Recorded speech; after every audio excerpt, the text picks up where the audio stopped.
আজকে আমি আমার ভিডিও শুরুতে যে ভিডিওটি আমি আপনাদেরকে দেখানোর চেষ্টা করছি, এই ভিডিওটা একটু ভালো করে দেখুন, বুঝতে পারবেন যে এই ভিডিওটার মধ্যে যে গভীর অর্থটি লুকিয়ে আছে।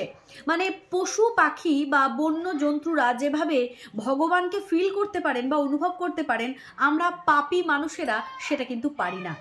এই ঘটনাটি ঘটেছে মহারাষ্ট্রের সিংনাপুরের একটি শনি মন্দিরে, এবং যে বিগ্রহটি এখানে দেখা যাচ্ছে সেই বিগ্রহটি হচ্ছে শনিদেবের বিগ্রহ, যাকে আমরা বড় ঠাকুর বলি। এবং এই বড় ঠাকুরের বিগ্রহটিকে টানা 3 দিন ওই বেড়ালটি ঘুরপাক খেয়েছে। টানা 3 দিন ধরে বেড়ালটি না খেয়ে না ঘুমিয়ে এবং একবারের জন্য না দাঁড়িয়ে কেন যে শনি বিগ্রহটাকে ওইভাবে প্রদক্ষিণ করেছে মন্দির কর্তৃপক্ষ এখনো বুঝতে পারেনি। কিন্তু এই আশ্চর্যের ঘটনাটিকে তারা ভিডিও আকারে প্রকাশ করেছেন এবং সেটাকে সোশ্যাল মিডিয়াতে ভাইরাল করেছেন, এটা দেখানোর জন্যই যে ভগবানের অশেষ কৃপা যদি ওই বেড়ালটির মধ্যে না থাকতো, তাহলে টানা 3 দিন ধরে একটা পশু, যার মধ্যে হয়তো মানুষের মতন এত বোধ বুদ্ধি নেই, সে কিভাবে এই জিনিসটা করলো। এবং এই ভিডিওটা আমি আপনাদের সকলের সামনে এই কারণেই প্রকাশ করছি, আপনারা অনেকেই ভগবানের প্রতি অবিশ্বাস করেন, আপনারা মনে করেন আপনারা নিজেরাই সবটুকু, ভগবান কিছুই নয়। তো তাদের জন্যই আজকের এই ভিডিওটি। অন্তত এই ভিডিওটা দেখে কিছু শিখুন।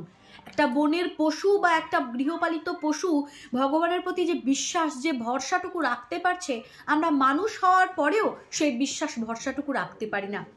মহারাষ্ট্রের সিংনাপুরের শনিদেবের মন্দিরে 3 দিন ধরে এই বিড়ালের প্রদক্ষিণকে কেন্দ্র করে মন্দিরের তথা চারিপাশের ভক্তগণের মধ্যে একটা প্রবল উৎকণ্ঠা সৃষ্টি হয়েছিল যে একটি বিড়াল কেন এইভাবে শনিদেবকে প্রদক্ষিণ করছে।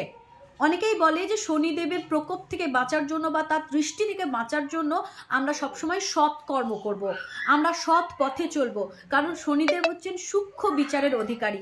তিনি এতটাই সূক্ষ্ম বিচার করেন বা তার বিচার এত সুন্দর যে আপনি যদি একটু অসৎ কর্ম করেন তবে কিন্তু শনিদেবের প্রকোপ থেকে আপনি রক্ষা পেতে পারেন না। তো এই কারণেই আমি ভিডিওটা আপনাদের সকলের সামনে তুলে ধরলাম। মহারাষ্ট্রের সিংনাপুরের শনি মন্দিরের ঘটনা এটি। আপনাদের যদি ভিডিওটি ভালো লাগে এবং বেড়ালটির জন্য যদি কিছু বলার থাকে তবে অবশ্যই বলবেন, এবং কমেন্ট বক্সে নিজেদের কোনো মতামত থাকলে সেটাও কিন্তু জানাবেন। তো আজকের ভিডিওটা এখানেই শেষ করছি। দেখা হচ্ছে নতুন কোনো দিন, নতুন কোনো ভিডিও নিয়ে। ততক্ষণের জন্য সকলে ভালো থাকবেন, সুস্থ থাকবেন। জয় শ্রীকৃষ্ণ, রাধে রাধে।